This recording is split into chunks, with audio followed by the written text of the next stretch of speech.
आप देख रहे हैं सत्याग्रह, जिसमें उत्तर प्रदेश, उत्तराखंड समेत तमाम देश दुनिया की खबरें बताएंगे, लेकिन सबसे पहले आपको दिखाते हैं सत्याग्रह 70। सपा विधायक इरफान के समर्थन में आए भाजपा सांसद सतदेव पचौरी इरफान पर कार्रवाई को लेकर पुलिस पर उठाए सवाल। कहा पुलिस ने जल्दबाजी में बिना जांच के किया मुकदमा। प्रमुख सचिव गृह को निष्पक्ष जांच के लिए पत्र लिखा। वाराणसी में सीएम योगी 11 दिसंबर को जनसभा, निकाय चुनाव को लेकर करेंगे बड़ी रैली। 10,000 कार्यकर्ताओं को करेंगे संबोधित। गोमती रिवर जांच को लेकर बोले जल शक्ति राज्य मंत्री रामकेश निषाद, जो भ्रष्टाचारी होगा बख्शा नहीं जाएगा, भ्रष्टाचारी के खिलाफ कार्रवाई होगी। उत्तरकाशी में तेंदुए का छोटा बच्चा घर के आंगन में नजर आया। तेंदुए के बच्चे का घर में आंगन में घूमते वीडियो सीसीटीवी में कैद। सर्दी बढ़ते शहर की ओर रुक कर रहे जाते। और शामली में बेसिक शिक्षा विभाग में बड़े फर्जीवाड़े का खुलासा। कागज पर रसोइयों की तैनाती कर 7,42,000 गबन का आरोप। 6 खंड शिक्षा अधिकारी और 7 संविदाकर्मी नपे। बरेली पुलिस ने जिहाद और धर्म परिवर्तन के आरोपियों को पुलिस ने गिरफ्तार किया। आरोपी पर युवती का रेप कर अश्लील क्लिपिंग बनाकर ब्लैकमेल करने का आरोप। नोएडा में सस्ते आईफोन बेचने के नाम पर ठगी करने वाले गैंग का खुलासा। चाइना की अलीबाबा वेबसाइट से मंगाते थे ओरिजिनल आईफोन के डिब्बे और स्टिकर। 66,000 के आईफोन को 53,000 बेचता था गैंग। कानपुर शहर में लुटेरों के हौसले बुलंद। स्कूटी सवार महिला का रास्ता रोककर बाइक सवारों ने चेन की लूट की घटनाओं को अंजाम दिया। लूट की घटना सीसीटीवी कैमरे में कैद। आजमगढ़ में कंपोजिट परिषदीय विद्यालय के इंचार्ज हेडमास्टर स्कूल जाते समय गोली मारकर हत्या की वारदात को अंजाम देकर बदमाश फरार। पुलिस मामले की जांच हुई। अम्बेडकर नगर में पैसों के लेन देन के विवाद में युवक पर जानलेवा हमला। युवक पर तमंचे से किया गया फायर। घायल युवक अस्पताल में भर्ती। पीलीभीत में प्रेमी युगल का फांसी के फंदे पर लटका मिला शव। प्रेमी युगल की साजिश पर जिन्होंने किया था इंकार। थाना न्यूरिया क्षेत्र के सजनिया गांव घटना। जालौन में बारातियों से भरी बस में बदमाशों ने की मारपीट। महिलाओं ने बदमाशों पर मारपीट करते हुए जेवरात झपटने का आरोप लगाया। घटना से इलाके में हड़कंप मच गई। अमरोहा पुलिस अधीक्षक आदित्य के निर्देश पर शराब माफिया गैंगस्टर ब्रिजपाल और नन्हे की संपत्ति को पुलिस ने मुनादी कराकर 82 लाख रुपए की संपत्ति जब्त। हापुड़ में निकाय चुनाव आते ही 43 अपराधी हुए जिला बदर। पुलिस ने जिला बदर अपराधियों के घर में किया अनाउंसमेंट। चुनाव को शांतिपूर्ण और निष्पक्ष कराने के लिए जिला बदर की कार्रवाई। कुशीनगर में बदमाशों और पुलिस के बीच मुठभेड़। 4 बदमाशों को पुलिस ने गोली मारकर दबोचा। घायल बदमाशों पर था 1 लाख रुपए का इनाम। पकड़े गए बदमाश एटीएम मशीन को काटकर लूट को देते थे अंजाम। उन पर दर्जनों मुकदमे कई प्रदेशों में दर्ज हैं। उनके कब्जे स्कॉर्पियो गाड़ी, 4 तमंचे, पिस्टल, ऑक्सीजन सिलेंडर और एलपीजी पाइप बरामद। और अय्या मुठभेड़ के दौरान गोली लगने से 2 बदमाश घायल। पुलिस ने दोनों घायल बदमाशों को अस्पताल में कराई भर्ती। बदमाशों पर एक ड्राइवर और कंडक्टर की हत्या का आरोप। गाजियाबाद में क्रॉसिंग रिपब्लिक की एसोटेक नेक्स्ट सोसाइटी में लिफ्ट की 3 बच्चे 24 मिनट तक फंसे रहे। परिजनों ने लगाई लापरवाही का आरोप। अमरोहा में तेज रफ्तार बाइक पेड़ से टकराई। हादसे में बाइक सवार 3 दोस्तों ने मौके पर दम तोड़ा। 3 दोस्तों की मौत से गांव में मातम। बिजनौर के चांदपुर कस्बे में रहने वाले हैं 3 मृतक। हादसे की सूचना मिलने के बाद पुलिस मौके पर पहुंची। अमरोहा के थाना गजरौला शेरपुर रोड पर हुआ हादसा। महोबा के कबरई कस्बे में बाइक की अज्ञात वाहन से टक्कर। हादसे में बाइक सवार 2 लोगों की मौत, एक अन्य युवक गंभीर रूप से घायल। हमीरपुर के रहने वाले थे 2 मृतक कुलदीप और प्रहलाद। मृतक कुलदीप की 25 नवंबर को हुई थी शादी। कटिया में बस की जबरदस्त टक्कर। हादसे में 1 की मौत, 6 घायल। पुलिस ने घायलों को अस्पताल में भर्ती कराया। मुरादाबाद में लकड़ी और गत्ते के गोदाम में लगी भयंकर आग। आग की चपेट में आने से एक शख्स झुलसा। आग की लंबी लंबी लपटों से मचा हड़कंप। जेसीबी मशीन से दीवार तोड़कर बुझाई गई आग। फायर ब्रिगेड की 3 गाड़ियों को करनी पड़ रही मशक्कत। थाना मझोला के चौहान वाली मिलक का घटना। गोरखपुर में डंपर टकराकर बिजली का केबल टूटा। बिजली के तार की चपेट में आने से 3 बच्चियां झुलसी। परिजनों ने कराया अस्पताल में भर्ती। एक बच्ची की हालत गंभीर। जिला अस्पताल से बीआरडी मेडिकल कॉलेज किया गया रेफर। खोराबाग थाना क्षेत्र में बुधवार देर शाम हुआ हादसा।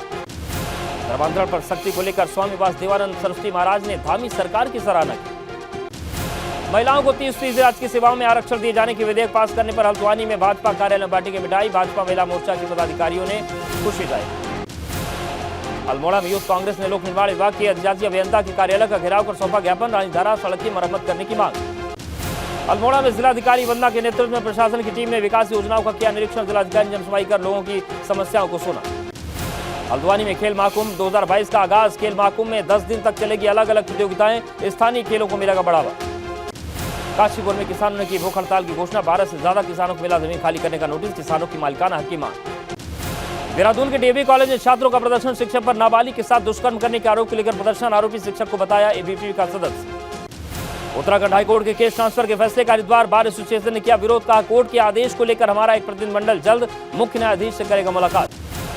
रुड़की में डीएम विनय शंकर पांडे ने शुगर मिल मारा छापा। चीनी मिल के गोदाम से चीनी चोरी होने का मामला सामने आया था। रुड़की में बिल्डर भूमाफिया अवैध तरीके से भवन और कॉलोनियों कर रहे विकसित विकास प्राधिकरण ने बिना मानचित्र पास कराए निर्माण करने वालों को दी चेतावनी। गैरसैंण तहसील मुख्यालय में कई पदों पर तैनाती न होने से लोगों को हो रही परेशानी। लोगों ने मांग पत्र एसडीएम कार्यालय के बाहर किया चस्पा। तहसील में स्थायी एसडीएम और तहसीलदार नहीं तैनात।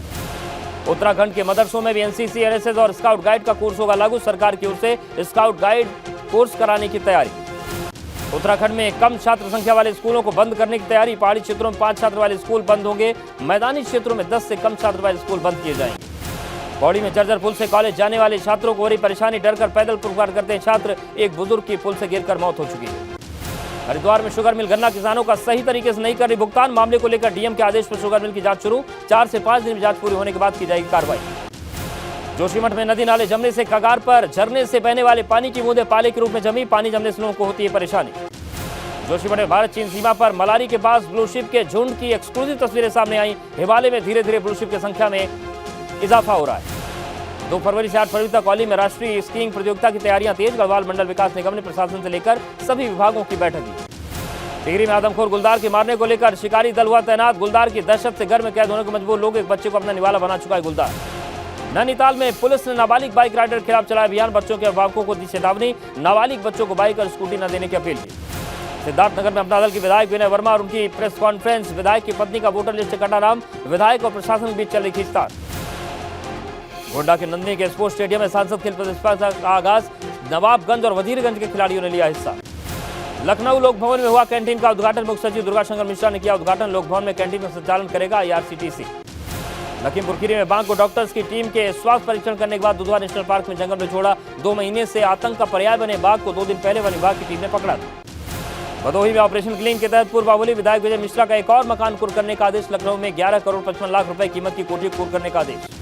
बरेली में चूहे की हत्या के केस के मामले में पोस्टमार्टम रिपोर्ट से ट्विस्ट। नहीं हुई थी हत्या, दम घुटने से हुई थी चूहे की मौत। वाराणसी में नौका संचालन बंद। नाविकों ने खाकी पर लगाया मारपीट का आरोप। नौका का संचालन बंद होने से पर्यटक परेशान। लखीमपुर खीरी गुलरिया चीनी मिल में किसानों का हंगामा। घटतौली से परेशान किसानों ने किया चीनी मिल का चक्का जाम। SDM ने कही कार्रवाई की बात। वाराणसी एयरपोर्ट से यात्रा करने वाले यात्रियों के लिए बोर्डिंग पास के लिए नहीं करना होगा इंतजार। यात्री का चेहरा ही होगा बोर्डिंग। कानपुर में 75 घंटे तक चलने वाला स्वच्छता अभियान की हुई शुरुआत। महापौर प्रमिला पांडे और नगर आयुक्त शिव शरणप्पा GN ने की शुरुआत। शहर के 258 चौक पर एक साथ हवाई अभियान। यूपी पुलिस में बतौर इंस्पेक्टर तैनात लक्ष्मी सिंह चौहान पर बन रही है बॉलीवुड फिल्म। अपने ऊपर बन रही बायोग्राफी में निभाएंगी किरदार खुद। प्रयागराज में राष्ट्रीय शिल्प मेले की शुरुआत। 12 दिसंबर तक चलेगा राष्ट्रीय शिल्प मेला। व्यंजनों का भी लुत्फ उठा सकेंगे मेले में घूमने वाले लोग। बरेली में 2 मुस्लिम लड़कियों ने बदला धर्म। सुमन स्वाति बन हिंदू लड़कों से शादी की। कन्नौज महोत्सव के चौथे दिन मशहूर लोक गायिका वाली अवस्थी ने लोकगीत गाकर महोत्सव में आए लोगों को मोहा मन। लोकगीत कार्यक्रम में राज्य मंत्री असीम अरोड़ा भी शामिल हुए। ब्रेक के बाद आपका स्वागत है। उत्तर प्रदेश में स्वास्थ्य सेवाओं को लेकर बड़ी खबर आ रही है। यूपी में मेडिकल कॉलेज में बंद पर भर्तियां निकाली गई हैं और मेडिकल कॉलेज में 58,961 पदों पर ये भर्तियां निकाली गई हैं। नए मेडिकल कॉलेज सुपर स्पेशलिटी संस्थानों के लिए भर्ती होगी। डॉक्टर, पैरामेडिकल स्टाफ और लिपिक संवर्ग के पदों पर भर्तियों को मंजूरी दी गई है। दरअसल राजकीय मेडिकल कॉलेज में 45,000 से ज्यादा पदों पर भर्ती होनी है। साथ ही सुपर स्पेशलिटी संस्थानों के लिए 10,042 पदों का सृजन किया है। तो यानी कि बम्पर भर्ती होने जा रही है स्वास्थ्य क्षेत्र में। बड़ी खबर है मैनपुरी उपचुनाव को लेकर इस वक्त की सपा की शिकायत पर केंद्रीय चुनाव आयोग ने जवाब मांग लिया है। मैनपुरी इटावा के SSP से चुनाव आयोग ने जवाब मांगा है और मैनपुरी इटावा के SSP से जवाब मांगा गया है कि आखिर पुलिस अधिकारियों का तबादला बिना चुनाव आयोग की अनुमति के कैसे कर दिया गया। चुनाव आयोग ने इसके साथ ही साथ 6 पुलिस अधिकारियों को तुरंत रिलीव करने को कहा है और चुनाव आयोग ने आदेश राम गोपाल यादव की तरफ से दी गई शिकायत पर कार्रवाई करते हुए की है। अखिलेश यादव लोकसभा उपचुनाव में प्रचार करने रामपुर नहीं गए थे, लेकिन विधानसभा उपचुनाव में आजम खान की मदद करने के लिए आज अखिलेश रामपुर पहुंचे। अखिलेश यादव जब भाषण देने के लिए माइक के पास पहुंचे तो आजम खान ने खुद अखिलेश यादव के नारे लगवाए। अखिलेश यादव ने रामपुर में सभा को संबोधित करते हुए कहा कि उपचुनाव बेइज्जती का बदला लेने का चुनाव है। ये रामपुर का चुनाव नहीं है, इस सरकार को हिलाने का चुनाव है और आदरणीय आजम साहब के साथ जो अन्याय हुआ उसका चुनाव। अखिलेश यादव ने एक बार फिर उप मुख्यमंत्री केशव प्रसाद मौर्य पर तंज कसते हुए उन्हें मुख्यमंत्री बनने का ऑफर दे दिया। लाओ अपने 100 विधायक, हम 100 विधायक आपके साथ तैयार है, सरकार बना लो और मुख्यमंत्री बन जाओ। क्या डिप्टी CM बने घूम रहे हो। वहीं अखिलेश यादव ने सरकार पर सपा नेताओं पर दुर्भावनापूर्ण कार्रवाई करने का आरोप लगाते हुए कहा कि सपा सरकार बनने पर वो भी करेंगे जो उनके नेताओं के साथ हो रहा है। एक तरफ बीजेपी और दूसरी तरफ समाजवादी पार्टी, एक तरफ वो लोग जो अन्याय कर रहे हैं, अपमानित कर रहे हैं, झूठे मुकदमे लगा रहे हैं। हालांकि अखिलेश यादव ने रामपुर में करीब 10 मिनट में ही अपना भाषण खत्म कर दिया और वापस मैनपुरी के लिए रवाना हो गए। तो रामपुर के चुनाव में आजम खान पहले से ही तल्ख बयानबाजी कर रहे हैं, लेकिन आज अखिलेश यादव की मौजूदगी में एक बार फिर आजम खान बोलते बोलते बहुत कुछ बोल गए। अखिलेश यादव की मौजूदगी में आजम खान ने मंच से ही एक बार फिर सारा गुबार निकाल दिया। बोलते बोलते चुनाव आयोग के खिलाफ आपत्तिजनक बयान दे दिया। चीफ इलेक्शन कमिश्नर साहब, आप यहाँ आ जाओ, ये दो सर्टिफिकेट मिलेगा, हम भी ताली बजाएं। थोड़ी आप भी कर लो, सियासत नहीं होती, देश में नहीं चलता। आजम खान सिर्फ इतने भर से नहीं रुके, खुद के खिलाफ हुई कार्रवाई को अपने ऊपर हुई ज्यादती बताने वाले आजम खान ने नाम लिए बिना भाजपा सरकार में मुसलमानों पर ज्यादती करने का आरोप लगा दिया और भाषण के दौरान अजान की आवाज आने पर आजम खान ने तंज कसते हुए अजान बंद करवाने को कह दिया। ये अजान की आवाज कैसे आई?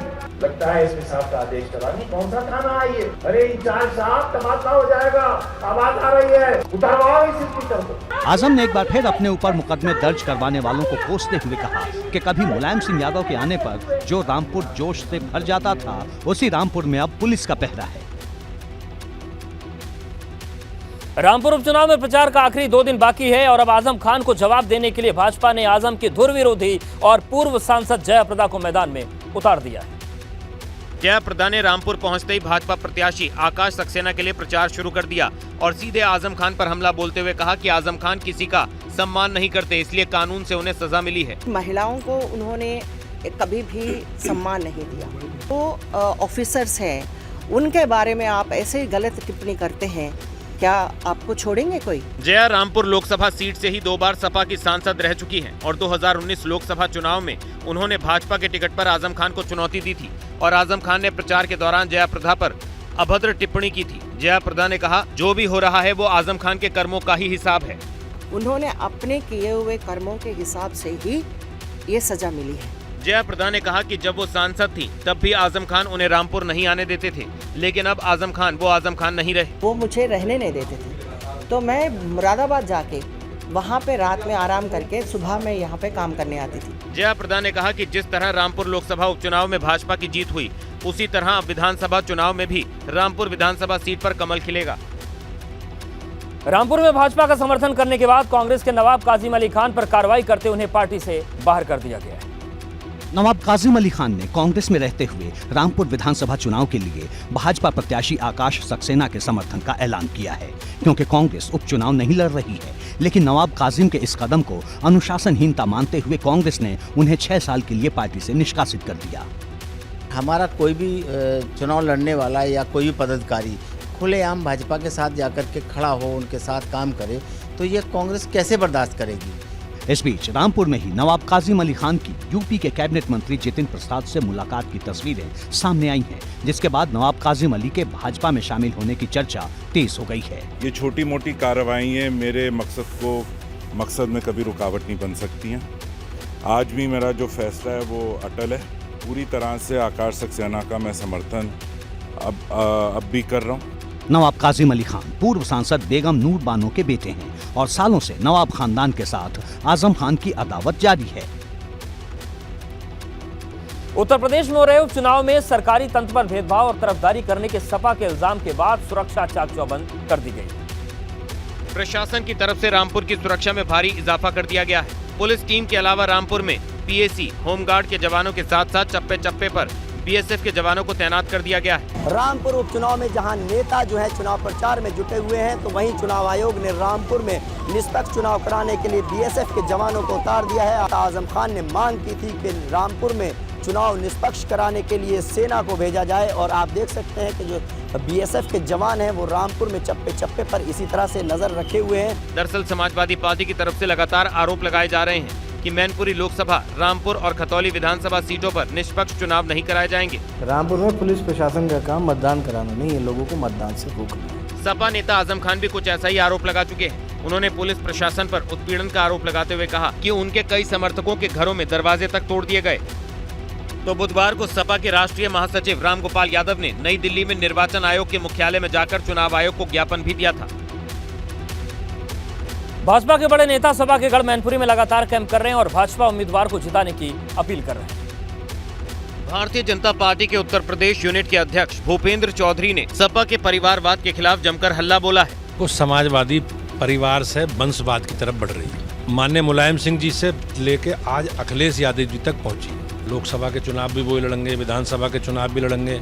शिवपाल जी के पास कोई रास्ता नहीं है, क्योंकि वो जानते हैं कि समाजवादी पार्टी में वंशवाद की परंपरा। भाजपा ने मैनपुरी में डिम्पल यादव को हराने के लिए भाजपा ने 6 मंत्री मैदान में उतार दिए हैं। अजीत पाल, राकेश सचान, असीम अरुण, प्रतिभा शुक्ला, जयवीर सिंह, संदीप सिंह को मैनपुरी लोकसभा उपचुनाव में रघुराज शाक्य को जिताने की जिम्मेदारी दी है। इसके अलावा भाजपा की तरफ से यूपी के डिप्टी सीएम केशव प्रसाद मौर्य ने भी समाजवादी पार्टी के खिलाफ मोर्चा खोल दिया है। चुनावी चाचा, छोटे नेता, उनको चुनावी चाचा बना लिए और चुनावी चाचा ने उनको छोटे नेता बना लिया, लेकिन जनता उनको कुछ नहीं बनाने वाली है, क्योंकि वो दोनों के बारे में जानती है। मैनपुरी की सीट सिर्फ सपा के लिए ही नहीं बल्कि भाजपा के लिए भी प्रतिष्ठा बन गई है। और अब बात करते हैं विधायक इरफान सोलंकी की। उनके भाई रिजवान की अग्रिम जमानत की अर्जी पर सुनवाई के लिए एक और तारीख मिली है और अगली सुनवाई अब 5 दिसंबर को होगी। सपा विधायक इरफान सोलंकी और उनके भाई रिजवान सोलंकी की अग्रिम जमानत पर गुरुवार को भी कोई फैसला नहीं हो सका। आरोपित पक्ष के वकील ने अदालत को जानकारी दी कि उनके मुवक्किल के खिलाफ ग्वालटोली थाने में एक और मुकदमा दर्ज हो गया है, जिसकी वजह से उन्हें जिरह के लिए और वक्त चाहिए। अदालत ने अनुरोध को स्वीकार करते हुए 5 दिसंबर की तारीख अगली सुनवाई के लिए तय की है। नया फर्जी मुकदमा परसों रात में पुलिस ने कायम कर दिया। तथ्यों को और उनकी खिलाफ सबूत देने के लिए न्यायालय से समय मांगा। जबकि सरकारी पक्ष के वकील ने विधायक के भाई की ओर से दिए गए शपथ पत्र को लेकर आपत्ति जताई। दोनों पक्षों को सुनने के बाद अदालत ने इस मामले में एक और तारीख दे दी। अभियोजन पक्ष की ओर से 340 की प्रार्थना पत्र इसलिए दाखिल किया गया है कि कोई भी व्यक्ति न्यायालय में झूठा शपथ पत्र देता है उस संबंध में कार्रवाई की जाए, क्योंकि वो स्वयं चावड़ा के विधायक नहीं, उनके भाई विधायक हैं। दरअसल सपा विधायक इरफान सोलंकी और उनके भाई रिजवान सोलंकी के खिलाफ जाजमऊ थाने में 8 नवंबर को एक मुकदमा दर्ज हुआ था। एक महिला ने आरोप लगाया है कि विधायक और उनके भाई उसके प्लॉट पर कब्जा करना चाहते हैं। 7 नवंबर को प्लॉट में बनी झोपड़ी में भी आग लगा दी गई थी। शोहरतगढ़ से अपना दल के विधायक और उनकी पत्नी ने मीडिया के सामने आकर अपनी भड़ास निकाली और जिला प्रशासन पर बेहद गंभीर आरोप लगाए। शोहरतगढ़ के विधायक विनय वर्मा और उनकी पत्नी बबीता वर्मा आज मीडिया के सामने आए और उन्होंने बढ़नी नगर पंचायत के मतदाता सूची से नाम काट दिए जाने का आरोप लगाते हुए प्रशासन पर गंभीर आरोप लगाए और कार्यशैली को कटघरे में खड़ा किया। विधायक ने कहा कि पत्नी का नाम पहली लिस्ट में शामिल होता है, लेकिन दूसरी लिस्ट में बेवजह आपत्ति जाहिर कर नाम काट दिया जाता है। विधायक का कहना है कि बढ़नी नगर पंचायत के वार्ड नंबर 6 में पहली बार जब लिस्ट जारी हुआ तो उसमें उनकी पत्नी का नाम शामिल था। ये मेरे साथ जिलाधिकारी महोदय क्यों कर रहे हैं, ये आपको वही बताएंगे। मेरे साथ ये मामला है, मैं हर बात को आवाज उठा देता हूँ। ये मेरा एक अच्छा मान लीजिए या बुरा मान लीजिए, मैंने अपने क्षेत्र की जनता की सारी आवाज उठाता हूँ और ये आवाज उठने की इनको पसंद नहीं आती हो तो ये इनका है। विधायक की पत्नी बबीता शर्मा ने सीधा डीएम की कार्यशैली पर सवाल उठाया, साथ ही शोहरतगढ़ के एसडीएम को भी लपेटे में लिया। जब मेरा पहली बार लिस्ट में नाम आया तो उसके अगले दिन बाद मैंने देखा घर के बाहर आपत्ति दिखाई गई, नोटिस चिपकाया गया कि यहाँ की नागरिक नहीं है। जाहिर है वोटर लिस्ट के नाम पर विधायक और प्रशासन आमने सामने है। उत्तराखंड विधानसभा का शीतकालीन सत्र 5 दिन के बजाय सिर्फ 2 दिन में ही निश्चित काल के लिए स्थगित कर दिया गया, जिसे लेकर राजनीति शुरू हो गई। विपक्ष के विधायकों ने सरकार पर सत्र न चलाने का आरोप लगाया है। विपक्ष के मुताबिक वो कई अहम मुद्दे सदन में उठाने जा रहे थे, जिससे सरकार को ये लग रहा था कि उनकी बदनामी होगी, इसलिए सरकार ने 2 दिन में ही सत्र खत्म कर दिया।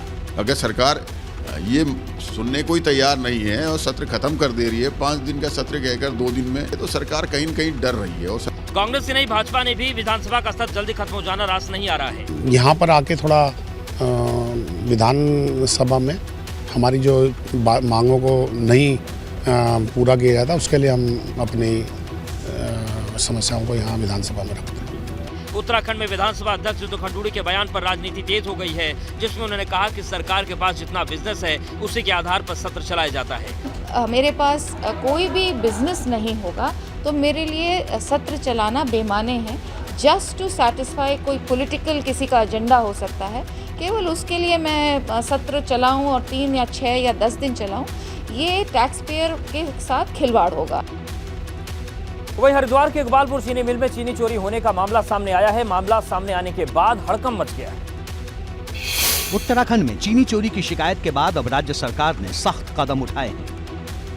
कुछ किसानों ने शिकायत की थी कि गोदाम में उतनी चीनी नहीं जितनी बताई जा रही थी।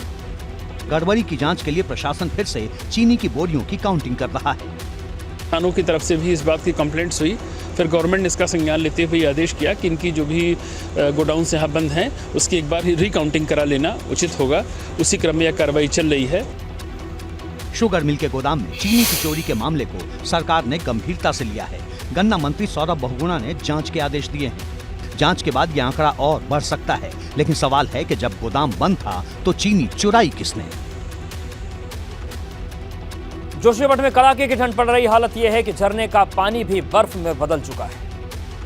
पहली नजर में आपको ये बर्फबारी की तस्वीर जैसी दिख रही है जो बिल्कुल स्थिर है, लेकिन ये तस्वीर नहीं बल्कि कड़ाके की ठंड का असर है।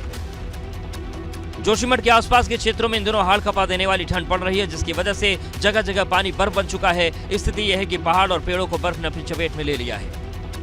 ऊपर से बहने वाले झरने भी पूरी तरह जम चुके हैं। नदी नाले सब जमने के कगार पर हैं।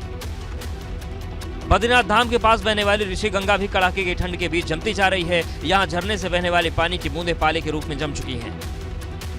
तापमान में लगातार गिरावट दर्ज की जा रही है। हालांकि दोपहर में धूप खिलने के बाद थोड़ी राहत जरूर मिल रही है,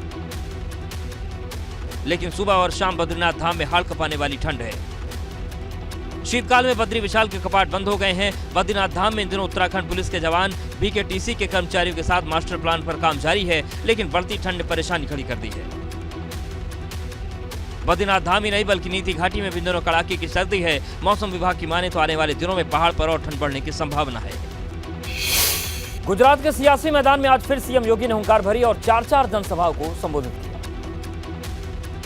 गुजरात विधानसभा चुनाव के पहले चरण का मतदान खत्म हो गया। 89 सीटों पर वोट डाल दिए गए। दूसरे चरण में जिन सीटों पर मतदान होना है, सीएम योगी ने वहां तूफानी प्रचार किया।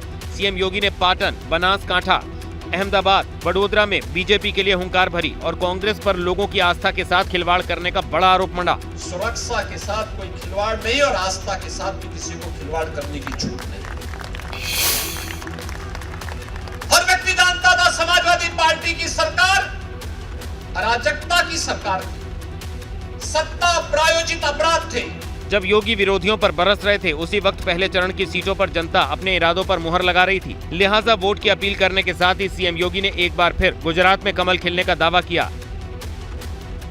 दूसरे चरण का चुनाव अभी बाकी है। 8 दिसंबर को नतीजे आएंगे, तब पता चलेगा कि जनता पर किस पार्टी का कितना रंग चढ़ा।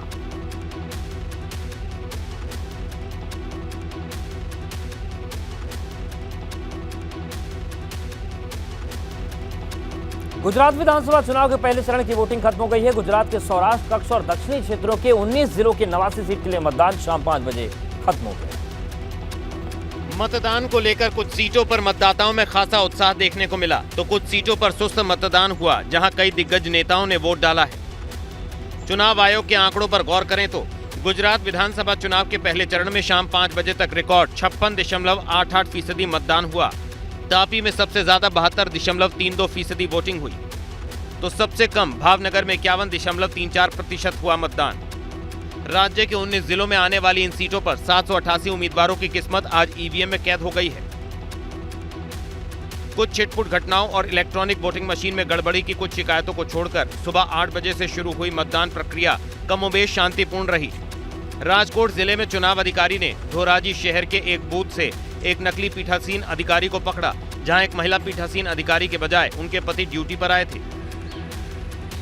विधानसभा चुनाव के दूसरे चरण के लिए 5 दिसंबर को मतदान होगा और मतगणना 8 दिसंबर को होगी। अब देखते हैं देश के बाद कहां चल रहा है विदेश में घड़ी घड़ी घमासान।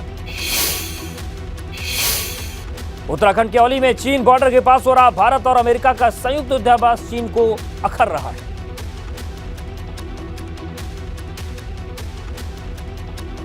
अधिकारियों को चेतावनी दी है कि वो भारत के साथ उसके संबंधों में दखल न दें, तो दूसरी तरफ वास्तविक नियंत्रण रेखा यानी कि एलएसी के पास भारत अमेरिका के संयुक्त सैन्य अभ्यास का उसने कड़ा विरोध किया है। चीनी विदेश मंत्रालय के प्रवक्ता झाओ लिजियान ने भारत अमेरिका युद्धाभ्यास पर आपत्ति जताते हुए कहा कि ये युद्धाभ्यास चीन और भारत के बीच आपसी विश्वास को पूरा नहीं करता, साथ ही मिलिट्री डील भारत चीन के बीच 1993 और 1996 में हुए एग्रीमेंट के खिलाफ है। इससे भारत और हमारे रिलेशन मजबूत नहीं होंगे।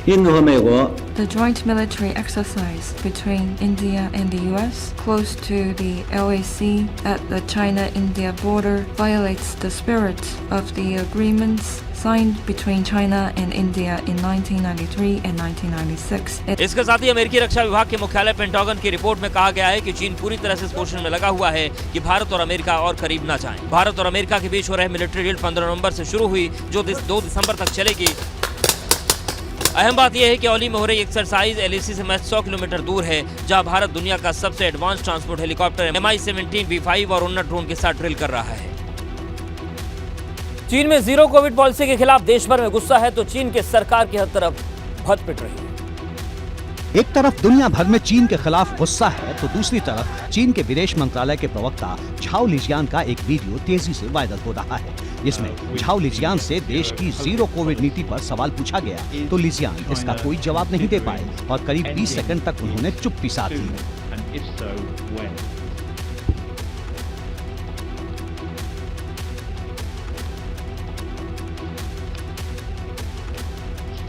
चीन में जीरो कोविड पॉलिसी की वजह से सख्त लॉकडाउन लगा है और कड़े नियम लागू हैं। इस वजह से चीन और उसके बाहर कई बड़े शहरों में छात्र प्रदर्शन कर रहे हैं। इन प्रदर्शनों के बीच ही जब विदेश मंत्रालय की रूटीन प्रेस कॉन्फ्रेंस हुई, तो झाओ लिजियान से सवाल पूछा गया और उनके पास इसका कोई सही जवाब नहीं था। हालांकि करीब 20 सेकंड की चुप्पी के बाद उन्होंने पत्रकार से दोबारा सवाल पूछने को कहा और कहा कि देश में कोई भी गुस्सा जीरो कोविड नीति को लेकर नहीं है। झाओ लिजियान की खामोशी का वीडियो सोशल मीडिया पर वायरल है।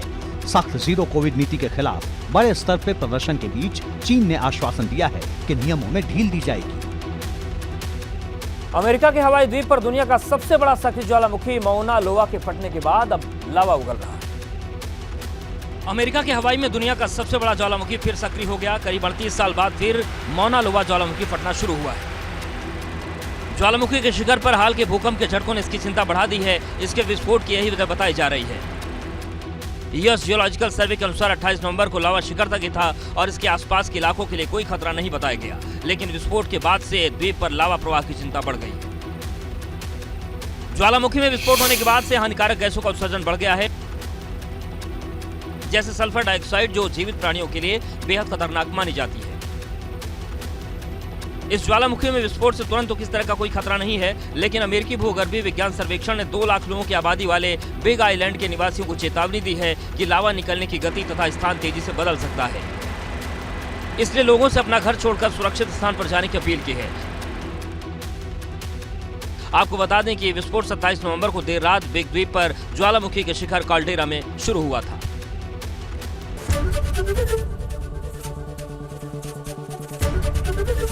ABP गंगा, खबर आपकी, जुबान आपकी।